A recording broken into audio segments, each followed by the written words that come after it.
Hello everyone, this is Jyoti. Welcome back to my channel. In the previous video, we discussed about IP and IP version 4, and then I promised to share another video on IP version 6. So here it is, and in this video, we'll be talking about IP version 6. Let's get started. So as we discussed already in the previous video, that we have two versions of IPs, IP version 4 and IP version 6. For IP version 4, I discussed the overview of IP version 4, all the classes, classification, and everything in IP version 4 video. Whereas the detailed video is also there, where you can see subnetting, the decimal and binary conversions, and vice versa. So for that, I have another video, IP version 4 addressing. You can watch these. For IP version 6, this is the first video.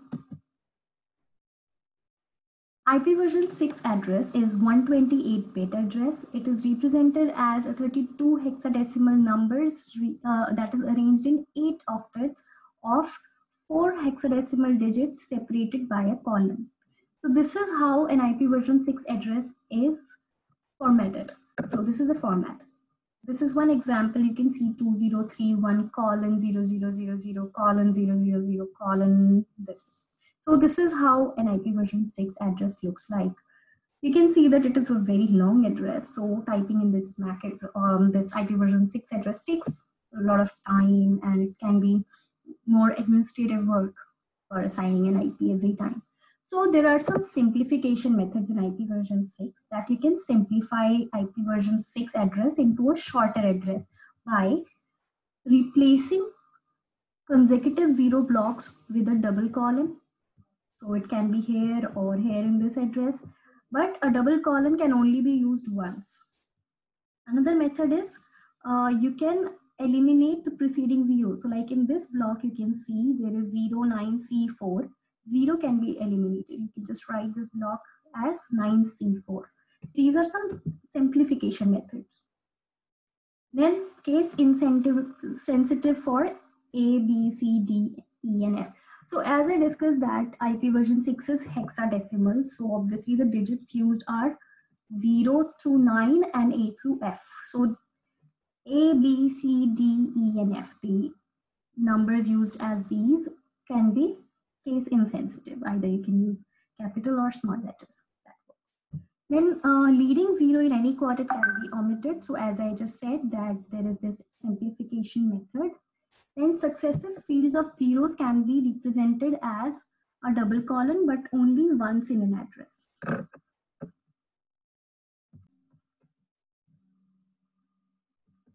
Next, an IP version 6 address is a flat addressing scheme, that is, it is not divided into classes. So this is different from IP version 4. There are no classes of IPs.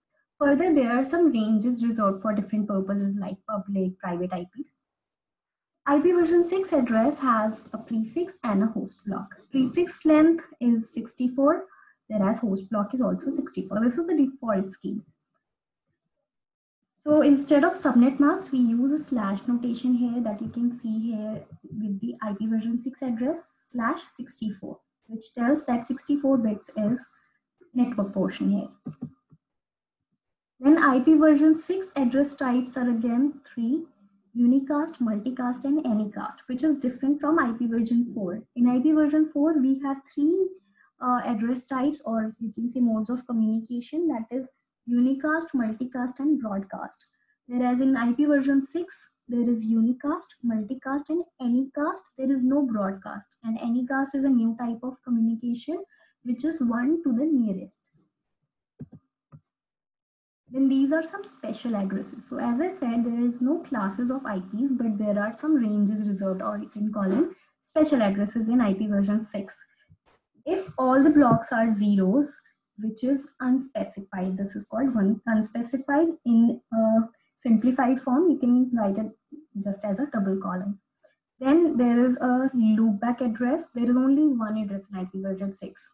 That is double colon 1 that you can see here. And in simplified form, you can write it as double colon 1. Whereas in IP version 4, it is 127.0.0.1, or you can say the entire 127 range is the loopback range. Then the public IPs 2000::/3. This is the range for public IPs. Then FC00 ::7 is unique local or private IP.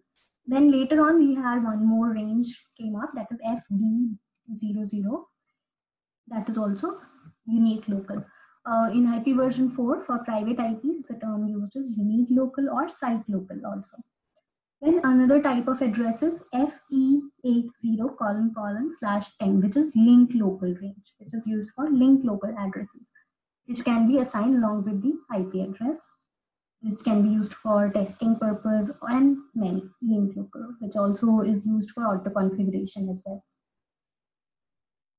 Then FF00 : /8. This is the multicast range. Next comes IPv6 auto configuration. So we know in IP version 4, if the DHCP server fails, then a PIPA comes in. If you want to see this, you can check my video for IP version 4 addressing. You will see there is a PIPA range of addressing that is used for auto configuration. If DHCP server fails, the hosts automatically assign IPs to themselves from that a PIPA range. For the same purpose, for auto configuration in IP version 6, we have another method that is called EUI64. So EUI64 is the method of auto configuration. You can see here there is a prefix. Every IP version 6 address is consisted of two parts, or you can say two portions, that is prefix and host. In case of auto configuration, the prefix is assigned by the router, that you have pre-assigned on the router for this purpose, or it can be automatically taken from the linked local range that I just explained. Let me just show you again. This one, linked local range. This can also be used if no prefix is assigned manually. Then the host portion is self-calculated by using MAC address. So for that, there is a method called EUI64 host ID. So to understand this, you have to know that this auto configuration of the host portion in IP version 6 is done by using MAC address. Every host uses its own MAC address and make it a 64-bit host portion. Now how that is a 48-bit MAC address is converted into a 64-bit host address. So you can see here there's a self MAC address plus padded bits. Padded bits is FFFE. So in the host portion, first the MAC address is taken, and then in the middle, that is after 24 bits, or you can say before the last 24 bits, FFFE is added, which is called padded bits, and that makes it a 64-bit host portion. And the first is taken either by the router if it is manually assigned, or it automatically takes a random fixed number for that subnet from the link local. You can see another example here. This is a MAC address, let's say, and this host needs to calculate an auto-configured IP. So to create the host portion of that, it will take its MAC address, divide it into two portions, and add FFFE. And the result is the 64-bit host portion. Then IPv6 routing protocols. Same way like IP version 4, IPv6 also supports all the routing protocols like static. Static is not a protocol, static method you can say can be configured for routing. Then there are routing protocols like RIP-NG. So these are different versions of these protocols which supports IP version 6 addressing. RIP-NG is RIP next generation. For IP version 4, the RIP version is RIP version 2. OSPF version 3 is used for IP version 6, whereas in IP version 4, there is OSPF version 2. Same way, EIGRP version 6 is there for IP version 6, and for IP version 4, there is EIGRP version 4. So these are the protocols supported by IP version 6. Then obviously, because we are using IP version 4 addresses since very long, we cannot replace the entire IP version 4 addresses that are already being configured with the new IP version 4 or IP version 6 addressing scheme. So for that, we have coexisting technology. So you do not need to replace or create the networks again using the IP configuration and replacing the IP. So we have dual stack. Dual stack is if any node or any device supports both IP version 4 and IP version 6. So because these are different versions, both can be configured and supported at the same time on the same device. That is called dual stack. Then tunneling. So like in any tunneling technology, same way for coexistence, we have tunneling technology. So we can create a tunnel between IP version 4 and IP version 6 network. In that, tunneling encapsulation works. So IP version 4 is encapsulated with IP version 6 header and vice versa. Same way, there is a translation method called NAT-PT. So in translation here, which is the same as IP version 4 NAT, but the purpose is different here. Here we want coexistence and communication between IP version 4 and IP version 6. So the translation here is happening between IP version 4 and 6. You can see here dual stack is process of configuring IP version 4 and IP version 6 address on the same interface or a same device.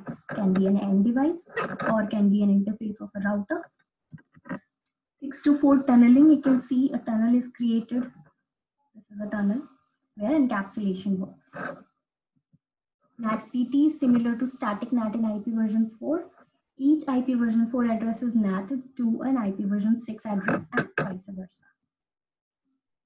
This they are showing just a example of a configuration. There are two routers connected via the serial connection, and in them there is IP version 6 addressing.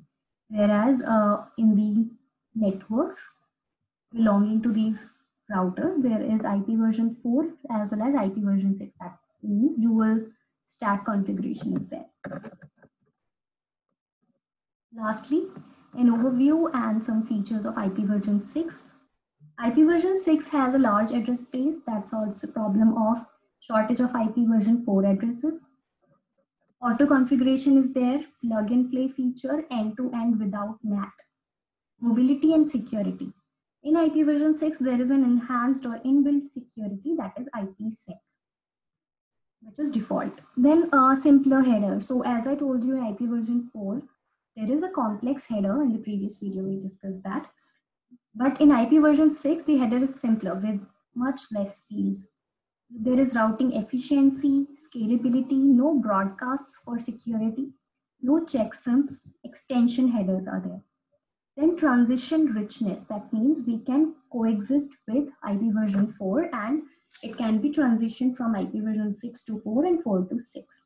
Both can work together, and the transition, or you can say coexistence methods are dual stack, 6 to 4 tunneling, and translation, that is NAT-PT.